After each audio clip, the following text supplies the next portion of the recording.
As we begin to come back together as the church, as we come back from a long hiatus, from a long separation, how would you describe 2020? And don't use curse words.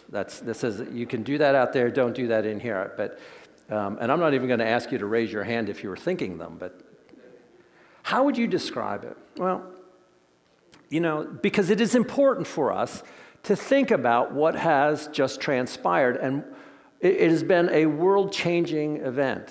For many of you, there are momentous events that have occurred in your history. Maybe you can remember where you were when you heard the news that John F. Kennedy had been assassinated, right? That was a little bit before my time. Maybe you can remember, I can remember where I was when I heard that Reagan had been shot. I can tell you where I was when I saw Challenger explode. All right? And of course, for all of you that are gathered here, you can probably remember where you were gathered around a TV when you saw 9/11. What has transpired in 2020 has been equally as monumental. The problem is it's been stretched out over such a long period of time. There is no one defining instant that changed the world. It has changed profoundly. And yet so often we just hopefully we can get back to the way things were, but the world as we know it has shifted. Here we are gathered in the sanctuary, and everybody is behind masks, and there's still some trepidation as what is unfolding around the globe. How would you define what has been unfolding, and what impact does it have us, especially for us this morning? Well, there's a couple of words. Obviously, I have more time to think about this than you do, but there's a couple of words that kind of come to my mind. The first one is disruptive. It has been disruptive in both our habits, our attitudes, but also how we think about the world. All of the things that we took for granted have been transformed, have been shaken, if you will. There's also what we would call unprecedented. Things happened that we'd never experienced before. It created anxiety, and that anxiety fueled other things that were equally as horrendous in our culture. We can say that it was disruptive, it was unprecedented, never seen anything like it before, especially something on a global scale, something that affected the entire earth. Also, a sense of revival, a sense of transformation. Something is happening here to us as a people. What is changing? What is going on? Now, if you think about it, the reason to bring that up is that many times we could probably say the same thing about the life of Jesus. That when meandering through the Galilean region, they're saying he's disruptive. People were like, who is this? That he's saying these kind of things and he's doing these kind of things, right? It's unprecedented. We have never heard anything like this before. And of course, it was a revival. There was an awakening that was beginning to happen, but not for everybody. Everybody had to choose which path that they would take. Some ran towards him, and some ran away from him. And that's why this is so important for us. In this time of separation, this time of angst, some will run towards, and some not so much. So what did we learn? A couple of things to share with you this morning as we get into our scripture verse. A couple of things that I have learned is certainly that Jesus isn't tied to a building, a date, or a style. I mean, would you agree with that? I mean, during the last month, the last year, many of us were connected to this little computer thing back here.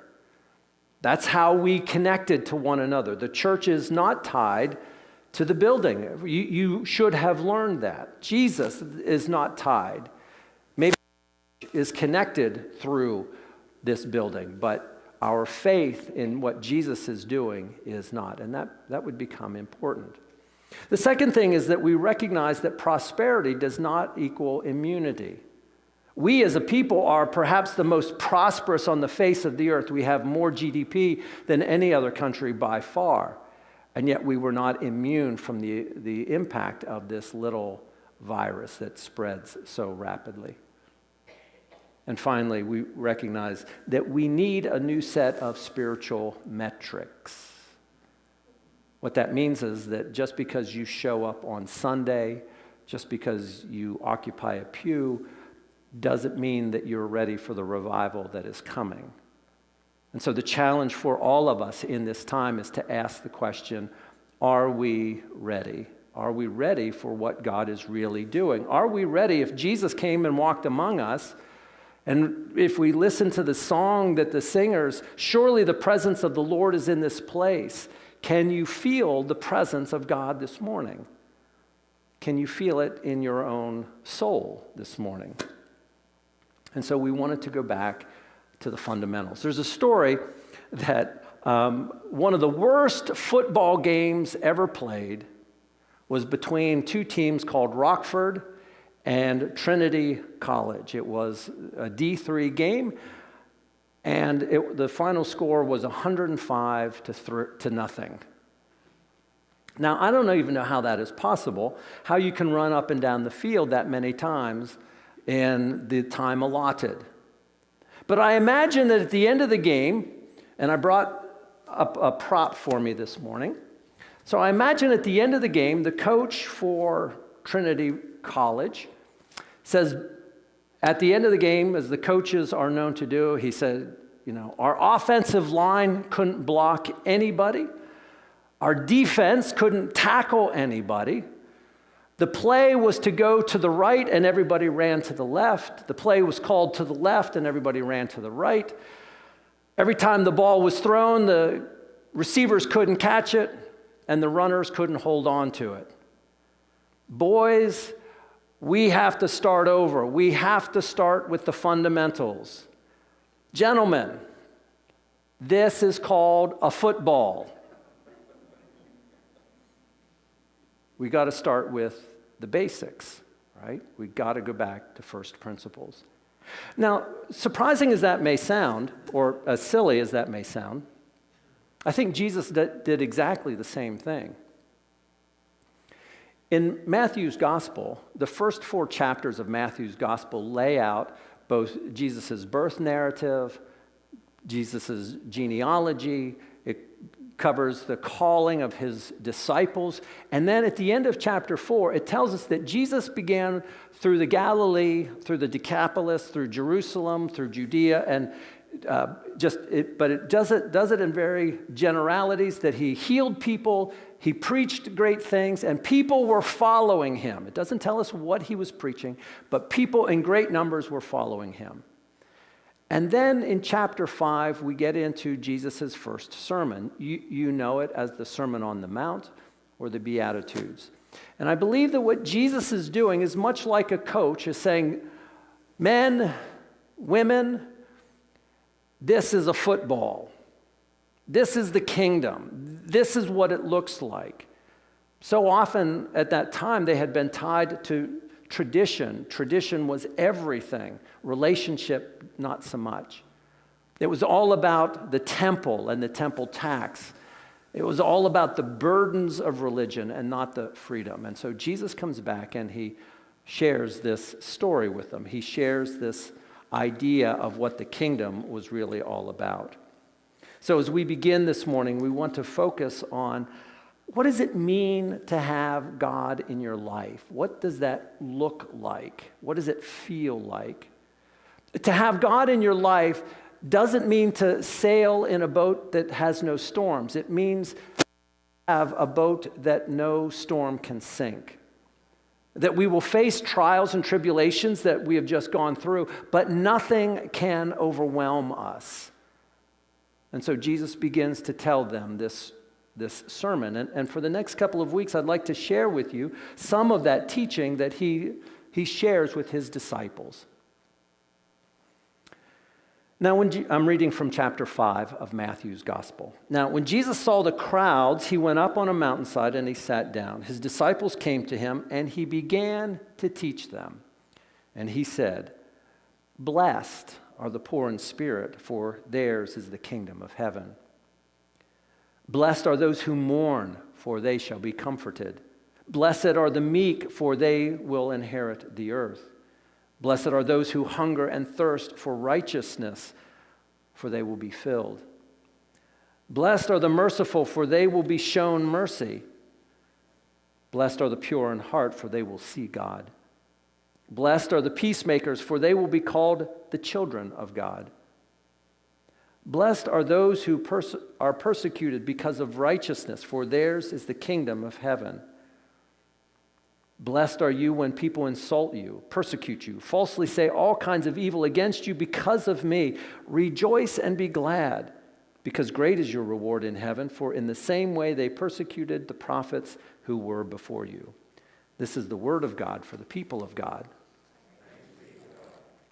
Well, there's a couple of things that Jesus is laying out in the very beginning. And oftentimes when we talk about the Beatitudes, we often get confused because of the language, right?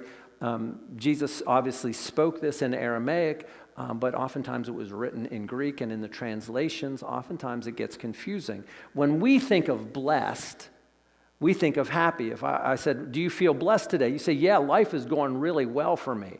You know, the weather's great. My job is great. My family's great. I am blessed. But that's not the defining term here. We don't mean it in terms of happiness. Because certainly at the end of this sermon, Jesus says, blessed are those who are persecuted. Have you ever known anybody who can say, I am very happy to be persecuted? I am very happy to be martyred? Probably not. There's a bigger story, and especially as you kind of get through, the word that is used here is the word makarios. And makarios means something more than just happy or it is well with my soul. It means simply close to the heart of God. And if you think about it, what the Bible is trying to tell us is that our place, our happiness, our defining qualities are not what you own or what is going well in your life, but how close are you to the heart of God? How close are you in relationship with God? How close are you in community with others? So when we hear that voice, when we say, blessed are the poor in spirit, it does not mean that they are happy, they are jubilant, they are accepting, but they are close to the heart of God when they have these different situations in their life.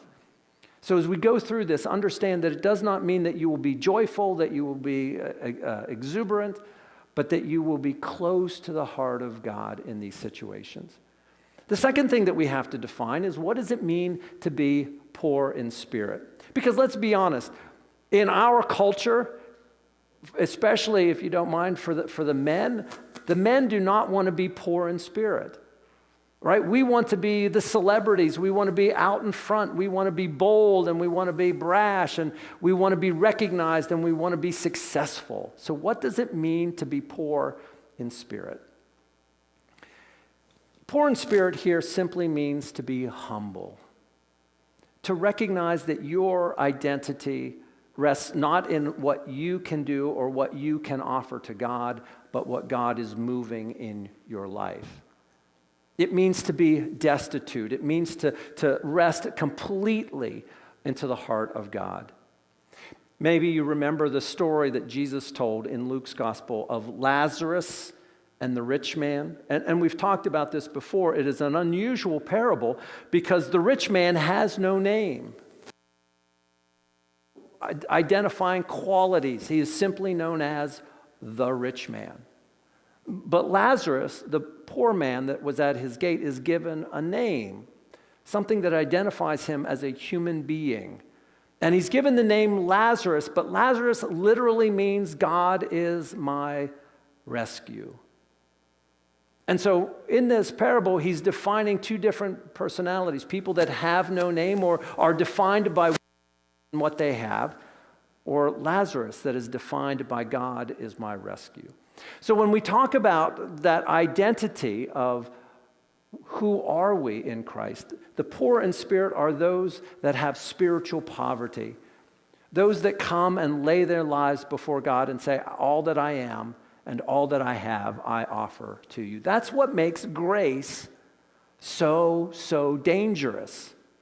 If you are depending upon grace to save you, God's unmerited favor, then is there anything that God cannot ask of you?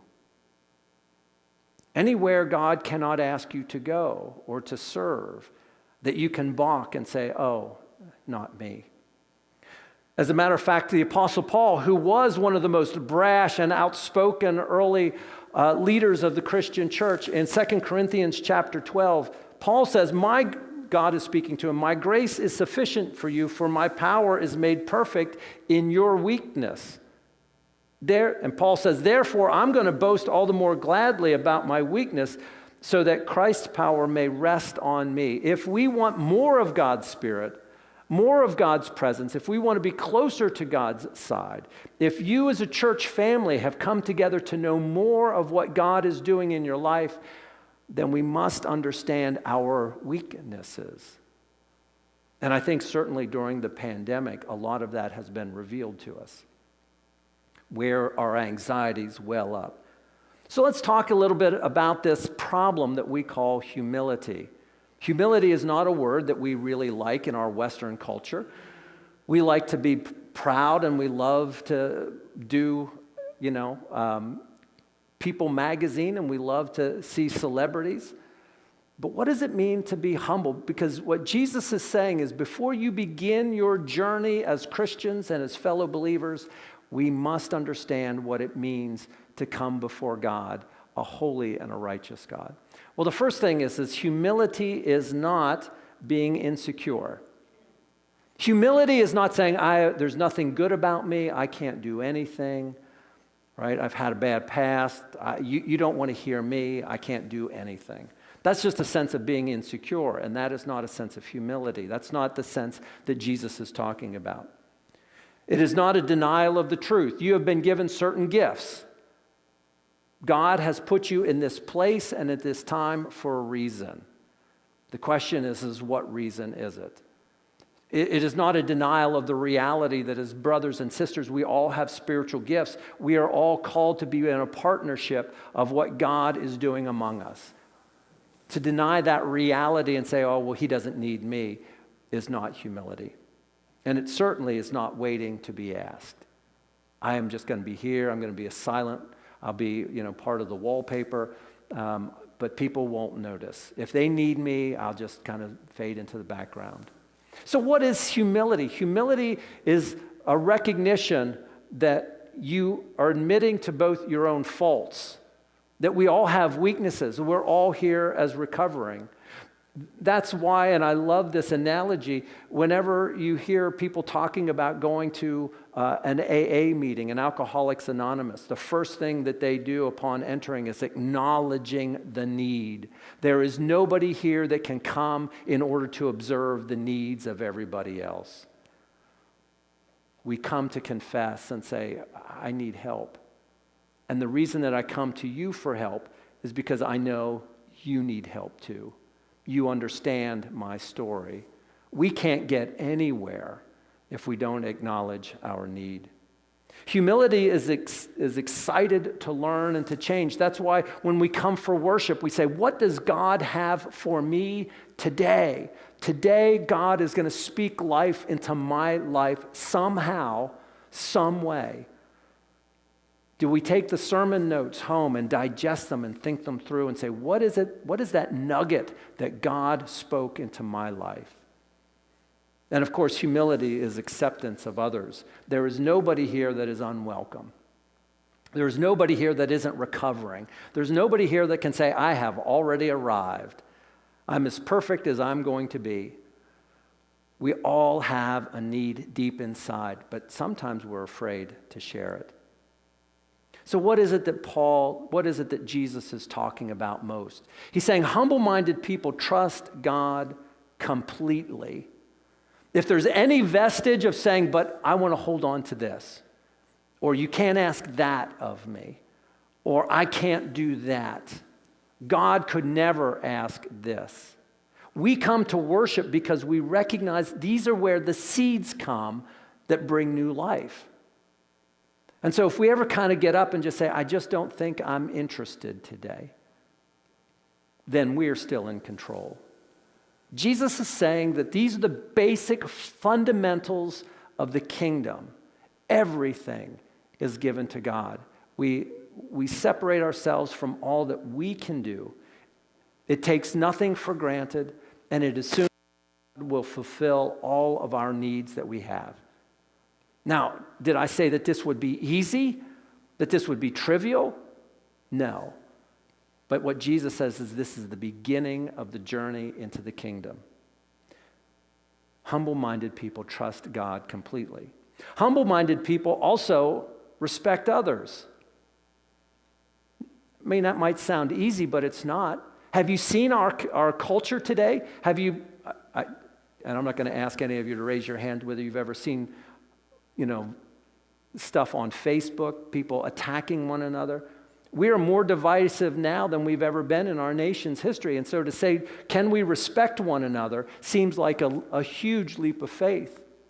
But if we can believe the best in one another, if we can recognize and be kind, because everybody is struggling with some issues in their life and they need your healing touch.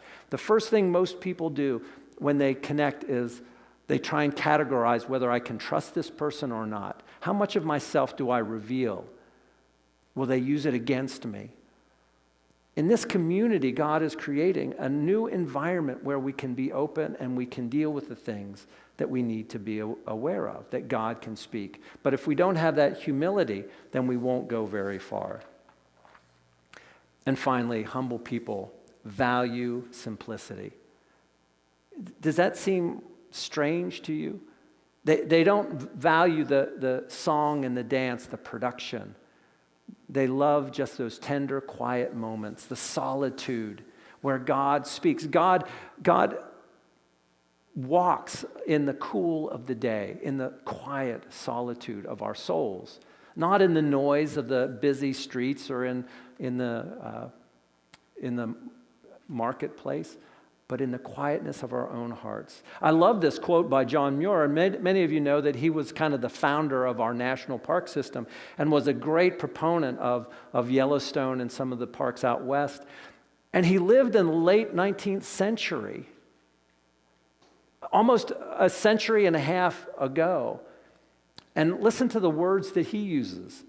Thousands of tired, nerve-shaken, over-civilized people are beginning to find out that going to the mountains is going home. Wilderness is a necessity. Don't we all feel that way at times, of going back to our roots, where we really belong, who we really are? To separate ourselves from that 9-to-5 job, the text messages, the emails, the bombardment of noise and confusion, and it's like coming home again, coming back to our roots.